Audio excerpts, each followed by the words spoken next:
Mostly हम सब ने अपनी लाइफ में कभी न कभी तो जरूर सोचा होगा कि काश मेरे पास भी सुपर पावर्स होते, सुपरमैन या स्पाइडरमैन जैसे, जिससे मैं बहुत सारी कूल चीजें कर पाता, सारे लोग मुझसे इम्प्रेस हो जाते और मैं बहुत पॉपुलर रहता, एक्सेट्रा एक्सेट्रा।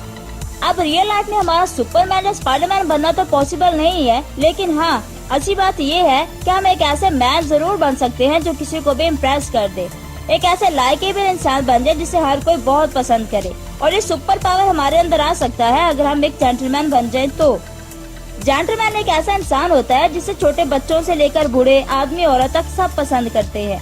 उनकी कुछ क्वालिटीज और मैनर्स की वजह से सब लाइक करते हैं, उनकी रिस्पेक्ट करते हैं, उन पे ट्रस्ट करते हैं, उनकी बातें भी ज्यादा मानते हैं। इनफैक्ट एक जेंटलमैन अपनी सोसाइटी को भी इम्प्रूव करने में बहुत हेल्पफुल होता है। और ऐसे ही बहुत से एडवांटेजेस होते हैं हमारा जेंटलमैन बनने से, बहुत प्रोफेशनली और पर्सनल लाइफ में भी, जो कि सारे तो मैं अभी आपको बता भी नहीं सकती। फिर भी सैडली आजकल एक जेंटलमैन क्वालिटी बहुत रेयरली लोगों में दिखने को मिलती है। इसलिए आज मैं आपको करेज करूंगी कि आप भी एक जेंटलमैन बनो, क्योंकि सच बोलूं तो एक जेंटलमैन ही असली इंसान और असली मर्द होता है। और आपको भी एक जेंटलमैन बनना चाहिए, ना कि एक कूल मैन। सो अभी मैं आपको 7 स्मॉल टिप्स दूंगी जिसे फॉलो करके आप भी एक जेंटलमैन बन सकोगे। अब इनमें से कुछ टिप्स आपको पता भी होंगे, बट मेन बात ये है कि बस पता होना ही इम्पोर्टेंट नहीं होता, फॉलो करना इम्पोर्टेंट होता है। सो मैं होप करूंगी कि आप ये 7 टिप्स को आज से फॉलो करना स्टार्ट करोगे। So let's begin. Number 1, personal hygiene. आप कितने भी ज्यादा स्मार्ट या हैंडसम क्यों ना दिखो, लेकिन अगर आपसे बुरी स्मेल आएगी तो कोई भी आपके पास आना पसंद नहीं करेगा और ना ही कोई आपको लाइक करेगा, क्योंकि हमारे सारे सेंसेस में से स्मेल एक ऐसे सेंस है जिसे one of the most powerful sense माना जाता है। और साइंस भी यही बताती है कि आपकी बॉडी स्मेल ह्यूमन अट्रैक्शन में बहुत ज्यादा इम्पोर्टेंस रखता है। इनफैक्ट कई एक्सपेरिमेंट किए गए हैं लोगों पे, जिनके रिजल्ट से पता चला है कि अच्छा स्मेल करना मोस्ट अट्रैक्टिव चीज होती है इंसानों के लिए। मतलब अगर आप अच्छा स्मेल करोगे तो लोगों को आप ज्यादा पसंद आओगे, लेकिन अगर आप खराब स्मेल करोगे तो लोग आपको नेगेटिविटी से जोड़ देंगे। अब इसका मतलब ये भी नहीं है कि आप परफ्यूम में नहा लो या बहुत ज्यादा खुशबू लगाओ, क्योंकि बहुत से लोगों को ज्यादा खुशबू भी नहीं जमती। बट मैं बस ये बोल रही हूँ कि हमेशा साफ रहो। मतलब कोई भी गेम खेलने के बाद ज्यादा पसीना हो गया तो नहा लो, कुछ भी ज्यादा स्मेल वाली चीजें खाने के बाद ब्रश कर लो या मिंट खा लो, ताकि आपके मुंह से बदबू ना आए। क्योंकि ये बात ध्यान में रखो कि एक जेंटलमैन कभी भी खराब स्मेल नहीं करता है, ना बॉडी से और ना ही मुंह से। इसीलिए आपको भी हमेशा अच्छा स्मेल करने की कोशिश करनी चाहिए। Number 2, handkerchief and tissue. एक जेंटलमैन के कुछ प्रीशियस दोस्तों में से एक दोस्त जिसे वो हमेशा अपने साथ लेके चलता है बाहर जाते हुए, वो है रुमाल। क्योंकि खांसी, सर्दी, छींक ये कभी भी आ सकती है। अगर वो टाइम पे हमारे पास रुमाल नहीं होगा तो ना चाहते हुए भी हमें अपना हाथ मुंह पे रखना पड़ेगा, जिससे हमारा हाथ गंदा या गीला हो जाएगा। और फिर अगर आसपास हाथ धोने की जगह भी ना हो, जो कि ज्यादा टाइम नहीं होती, तो फिर आपको अपना गंदा हाथ अपने ही कपड़ों में या कहीं और पोंछना पड़ेगा, जो कि सच में काफी अनहाइजेनिक और गंदा होता है, आपके लिए भी और दूसरों के लिए भी। इसलिए एक जेंटलमैन की तरह हमेशा हैंकरचीफ या टिश्यू पेपर कैरी करना ही स्मार्ट और अच्छा होता है। Number 3, taking pride in appearance. Your appearance matters a lot. इस बात में एक्चुअली काफी सच्चाई है। लोग पहली बार जब आपको देखेंगे तो उनको आपका नेचर या दिल नहीं दिखेगा कि आप कितने अच्छे इंसान हो, बल्कि दिखेगा तो आपका अपीयरेंस कि आप दिख कैसे रहे हो, आपने कपड़े कैसे पहने हैं, आपके बाल कितने सही से बने हैं। बेसिकली स्टार्टिंग में आपका लुक ही सामने वाले के दिमाग में आपका इम्प्रेशन बनाएगा। इसलिए जरूरी है कि आप अपने लुक पे खास ध्यान दो।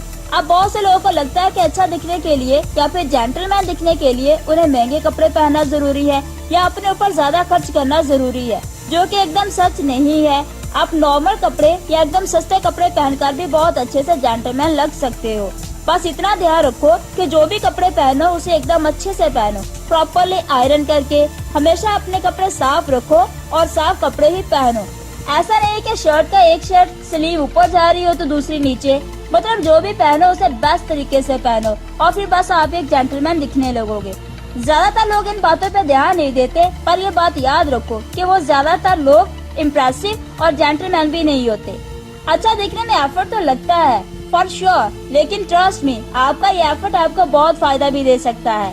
बस इम्प्रेशन क्रिएट करने के लिए नहीं बल्कि और भी चीजों के लिए, क्योंकि जब आप अच्छे दिखोगे तो लोग आपकी रिस्पेक्ट भी ज्यादा करेंगे, आपकी बातें भी ज्यादा मानेंगे, क्योंकि ऑब्वियसली आपके लिए काफी काम आ सकता है। इसीलिए always take pride in your appearance. Number 4, know your boundaries.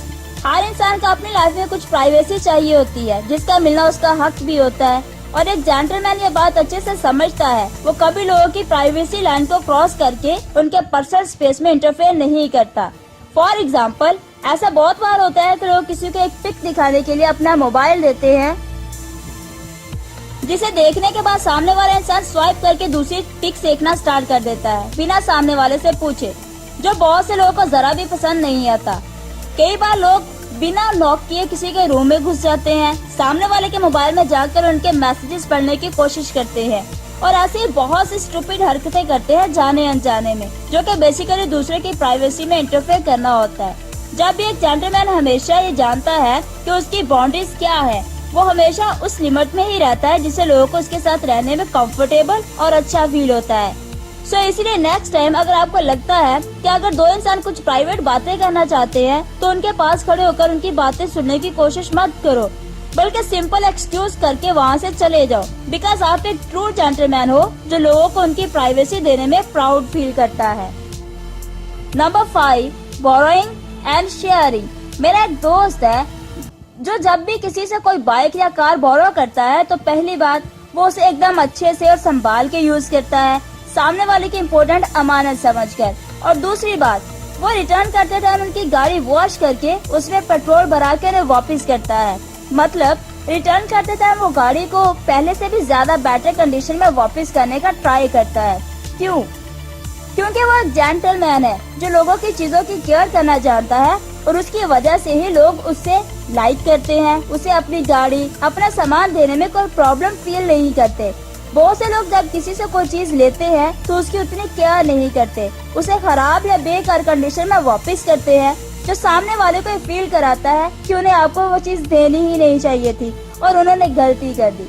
कुछ लोगों को ये बात बहुत ज्यादा हर्ट भी कर सकती है, बिकॉज क्या पता जिस चीज को आप एक छोटी सी चीज समझकर उसकी केयर नहीं करते और खराब करके रिटर्न करते, शायद वो उन लोगों के लिए बहुत ज्यादा इम्पोर्टेंट चीज थी, जैसे कि उनका कोई बहुत ज्यादा स्पेशल गिफ्ट था जो उन्हें किसी खास इंसान ने दिया था, या ऐसा कुछ।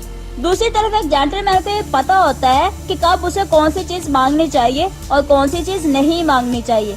वो कभी भी किसी को कोई भी चीज देने के लिए फोर्स नहीं करता। इनफैक्ट वो किसी भी चीज के लिए किसी को फोर्स नहीं करता, क्योंकि उसे पता होता है कि किसी को फोर्स करना बहुत सेल्फिश और गलत होता है, जो दोनों का नुकसान ही करेगा लॉन्ग टाइम में, फिर चाहे सामने वाले का रीजन सच या झूठ ही क्यों ना हो। और यही एक इम्पोर्टेंट बात है जो एक जेंटलमैन को नॉर्मल लोगों से अलग करके दिखाती है। Number 6, be polite. ऐसे बहुत से लोग होते हैं जो स्टेटस में अपने से बड़े लोगों के साथ एकदम अच्छे से रिस्पेक्ट से बात करते हैं, लेकिन अपने से छोटे लोगों के साथ रूड और गंदा बिहेव करते हैं, और ऐसे ही लोग होते हैं जिनकी ज्यादा लोग रिस्पेक्ट भी नहीं करते। दूसरी तरफ एक जेंटलमैन हर इंसान के साथ अच्छा और पोलाइट बिहेव करता है, छोटे बच्चों से लेकर बड़े तक, बूढ़ों तक, अमीर से गरीब तक, सबके साथ अच्छे से बिहेव करता है। और इतना ही नहीं, वो लोगों को बस एक रोज के काम के लिए प्लीज और थैंक यू बोलने से पीछे नहीं हटता, फिर चाहे वो रेस्टोरेंट में काम करने वाले वेटर को पानी लाने के लिए प्लीज बोलना हो या फिर अपने वॉचमैन को गेट खोलने के लिए थैंक यू बोलना हो। Number 7, responding to invitations. एक जेंटलमैन को जब कोई इनवाइट करता है पार्टी के लिए या बस डिनर के लिए घर पे, तब वो उन्हें बस झूठे मुंह हाँ बोलकर एकदम एंड पे मना नहीं करता, बल्कि वो इनवाइट करने वाले इंसान को पहले ही समझा देता है कि वो नहीं आ पाएगा अगर उसका आना पॉसिबल नहीं है तो। अब ऐसा करना वो क्यों सही समझता है? क्योंकि बहुत बार लोग पूरी तैयारी कर लेते हैं कि आज इतने गेस्ट आने वाले हैं और इतना खाने पीने का इंतजाम होना चाहिए, बट फिर एंड टाइम पे जब कोई मना कर देता है तब बहुत सा खाना और मेहनत वेस्ट हो जाती है, जो सामने वाले को बहुत खराब फील करा सकती है। इसलिए कभी भी ये मत अज्यूम करना कि आपके नहीं जाने से कोई फर्क नहीं पड़ेगा, या अभी बोला सही नहीं है एंड में ही मना कर दूंगा, क्योंकि ये चीज सामने वाले लोगों की एफर्ट को वेस्ट करके उन्हें बुरा फील करा सकता है। और एक जेंटलमैन कभी भी किसी को बुरा फील नहीं कराता। सो टू कंक्लूड, जेंटलमैन बनना आपको लाइफ में बहुत ज्यादा अच्छा, रिस्पेक्टेबल और बड़ा आदमी बना सकता है। सो इसीलिए आपको इन 7 स्मॉल टिप्स को जरूर फॉलो करना चाहिए। पहला, हमेशा अपने आप को साफ रखकर अच्छा स्मेल करो। दूसरा, बाहर जाते टाइम हैंकरचीफ लेना मत भूलो। तीसरा, अपने आप को हमेशा अच्छे से मेंटेन रखो, बाल अच्छे से बनाओ, कपड़े साफ और अच्छे पहनो और अच्छा दिखने की कोशिश करो। चौथा, लोगों की प्राइवेसी में कभी इंटरफेयर मत करो। पांचवा, दूसरों की चीजों का हमेशा बहुत अच्छे से ख्याल रखो और कभी भी नो सुनकर बुरा फील मत करो। छठा, अपने से बड़े, छोटे और हर इंसान के साथ हमेशा पोलाइट तरीके से बिहेव करो। सातवां, लोगों का इनविटेशन मिलने के बाद उन्हें पहले ही मना कर दो अगर आपका जाना पॉसिबल नहीं है तो, लेकिन हाँ, प्यार से। अब ये सारी बातें मैंने आपको 50 things every young gentleman should know इस बुक से बताई हैं, बिकॉज हमारा एक जेंटलमैन बनना बहुत ज्यादा जरूरी है, अपने और दूसरों के लिए भी।